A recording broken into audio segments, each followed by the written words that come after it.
I've played a lot of games on the Nintendo Entertainment System, some that I've loved, and some that I've absolutely hated. As of 2023, I've beaten 63 out of the 715 games in the NES library, and today, I'm going to talk about some of the games that you should avoid unless you want to know what it's like to deep throat a curling iron. Please note, these games are not in any particular order, they're just simply 10 games that made me want to tap dance on a landmine. Let's begin.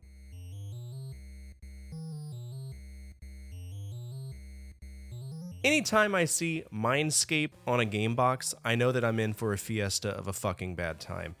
Dirty Harry was created by Grey Matter, another company that's kind of notorious for making horrible games. So Grey Matter making games for Mindscape is an algebraic equation where x equals a piece of shit. Dirty Harry is based on The Enforcer, which is the third movie in the franchise, and the box art is from Sudden Impact, which is the fourth movie of the franchise. You play as Dirty Harry Callahan, a homicide detective that likes to walk through the streets of San Francisco, blasting away bad guys with your Smith & Wesson 29 while tending to your wounds by eating hot dogs. This game has no method or madness, and there's a little room in the game where you softlock instantly because the developers wanted to be smartasses. This game is horrid, and I suggest that you avoid it like the plague. There was supposed to be a 2006 Dirty Harry game for the PS3, but it was canceled. Good. Fuck it.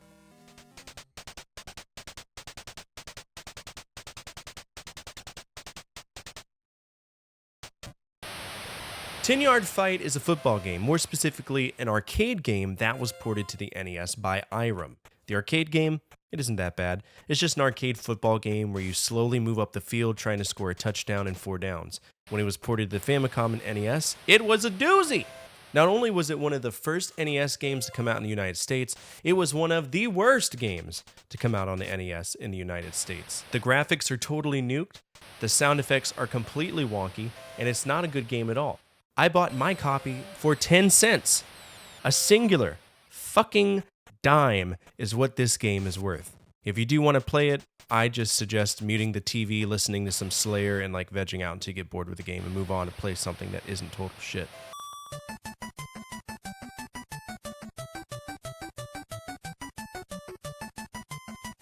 Oh boy, this was one of the first NES games to get my beloved fucked off treatment. I did beat it eventually, but for the longest time I let it collect dust because it's nothing more than a glorified copyright infringement with sprinkles of running around. This game was made by Square, yes, that Square, Final Fantasy Square, that now works alongside the opponent Enix to make awesome games that we love and cherish. In fact, this game was designed by Nazir Gabelli, who was the programmer for the original Final Fantasy entries. You know that legendary story of how Final Fantasy was going to be Square's final game and that they lucked out with it being a commercial hit? This is the example of that nonsense bullshit that they put out on the NES that played a role in that. In 3D World Runner, you run forward, and sometimes you jump over pits. When you clear a stage, you fight a dragon boss that is 100% stolen from Space Harrier. The first few levels aren't that bad, but then you have to make pixel-perfect jumps to beat the later stages. It's bad. Trust me. Avoid it.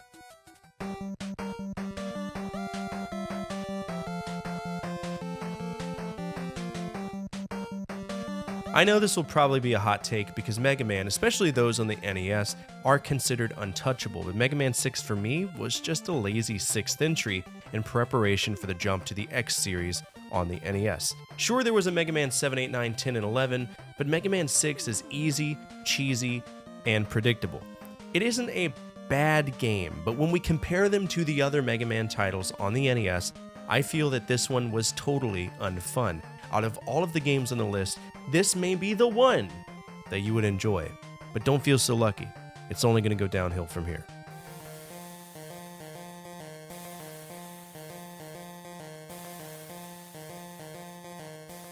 Platoon was a movie released in 1986, and when it comes to video games, licensed titles based on films were the thing to do to make a cheap buck, and that's exactly what Sunsoft did. I have a very love-hate relationship with Sunsoft, where I hate their games, but I love the music in their games. That holds true for Blaster Master, holds true for Fester's Quest, which are 2 other Sunsoft games that I've played. I haven't played Batman yet, and I know it looks and plays amazing, so maybe that'll save my opinion on them. But Platoon was a very rough time. In Stage 1, we encounter a side-scroller that's basically a maze.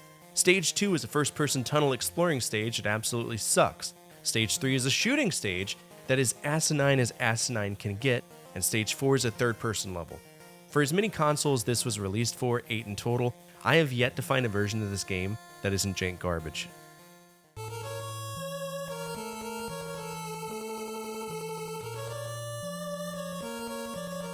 Another example of a game that was perfect in the arcade but was given the royal fuck you treatment was Strider. If you're like me, you remember Strider as a character in Marvel vs. Capcom, and you likely don't remember the game that he was from. Well, he was from Strider, which was a 1989 arcade game where you could grapple and hack and slash the enemy into oblivion. It was massively fun, but when Capcom ported it, they did a goofy. You'll find as you move, you'll randomly teleport to different areas because the hit detection is kind of off. The enemies completely respawn, the jump mechanic is inherently broken. The plot is unrelated to anything from Strider that has been established, and it's just overall a bad game. And honestly, if you want to play Strider the way that it was meant to be played, try the PS1 version Strider 2. Note how I said Strider 2. Okay, take a moment. Not Strider Roman numeral 2, not Strider II, Strider 2. That is the sequel of the number 1 and the predecessor to the number 3. 2, loop it around. Not this. This game is fucked. I hate it. The most recent Strider game was released in 2014, and it was simply called Strider, and it's a retelling of the original story, and from what I've heard, it really isn't that bad.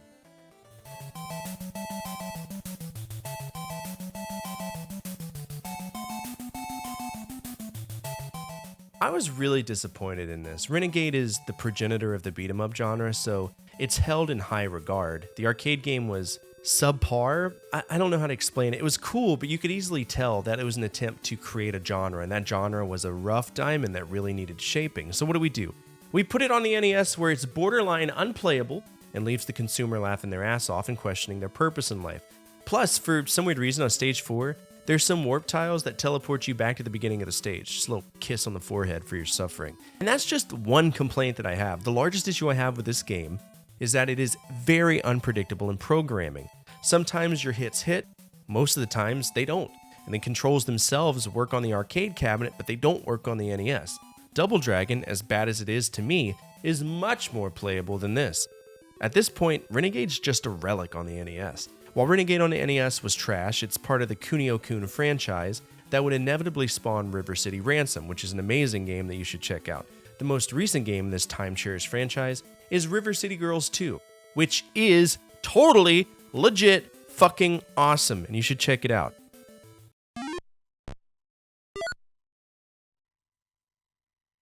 This is the first unlicensed game on this list, and it's one of 3 that I own. Bible Adventures was made by Wisdom Tree, which is a company that made unlicensed religious titles on the NES.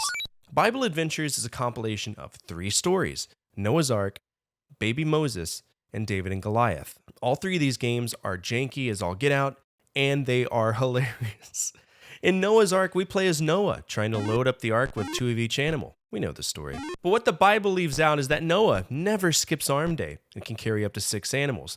That is to say, a horse, a cow, a bull, a sheep. You know, all at the same time.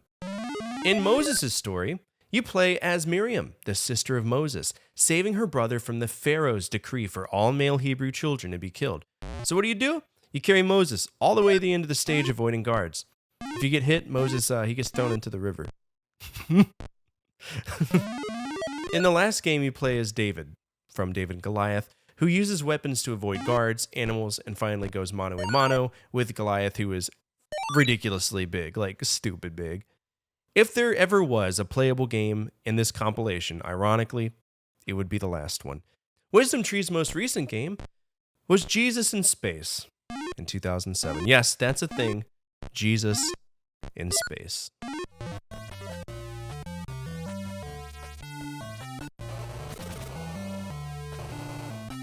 Flying games weren't incredibly polished or streamlined at all during the 80s. The best flight simulators, in my opinion, were on the PC, and while they weren't appealing, at least they were playable. On the home console market, they were all basically carbon copies of Afterburner, and in my opinion, Afterburner sucks. That whole Afterburner style of gameplay, where you fly forward and you kind of dodge and missiles are flying at you, not only did it take up the 8-bit era, it bled over to the 16-bit era as well. But the game we're talking about is Stealth ATF. Stealth ATF has you just flying forward, shooting airplanes that pop up, dodging missiles, just like Konami's Top Gun, just like Air Diver, just like Sega's Afterburner. This game, it's not fun. Your missiles miss like 90% of the time, and you get infinite ammo, which for a flight sim is not accurate at all. The music repeats incessantly, the controls are stupid, and you get all this nonsense information in the right that plays no role other than taking up 45% of the screen, which makes avoiding colliding into the ground really hard to do.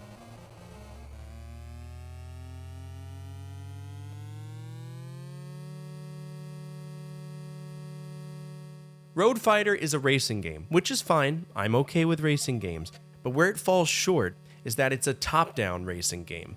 Most of the racing games on the NES were isometric. There were some outliers, like Rad Race or Days of Thunder, Outrun, where the traditional arcade forward view was more popular. But looking at this footage, you can probably guess why I fucked this game off so quickly. It is horrendous on the eyes. This style really didn't pan out well for the NES. Taking the visual aspect out of the equation, we run into the issue of objects coming onto the screen so fast that you can't avoid them, and thus playing the game turns into a chore. With 2/3 of the elements of what makes a game being absolutely trash, I just couldn't play this, and I wouldn't suggest anyone else does either. That being said, I'm sure there's tons of more jank things out there for you to discover. Who knows, maybe I'll discover it first. But I can say comfortably, avoid these games if you can. They're definitely not worth it. They're just going to ruin your day. As always, thank you so much for taking the time to watch this video. If you like what you saw, hit that thumbs up, and down in the comment section below, tell me your worst NES games. From my family to your family, good energy, good vibes. Fortifier out.